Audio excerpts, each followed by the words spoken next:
Hi అండి, welcome to my channel. మీకు ఎక్కువగా దగ్గు వస్తుందా?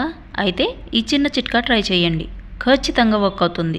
దానికోసం ముందుగా కావలసిన పదార్థాలు: ఆకు, లవంగం, తేనె. ముందుగా ఆకుని శుభ్రంగా తుడుచుకోవాలి. తర్వాత తొడిమిన తీసేసి ఆకుపై హనీని అప్లై చేసి దాని మధ్యలో లవంగంని ఉంచి తిన్నట్లయితే మీకు వెంటనే రిలీఫ్ దొరుకుతుంది. ఈ టిప్ మీకు నచ్చిందా?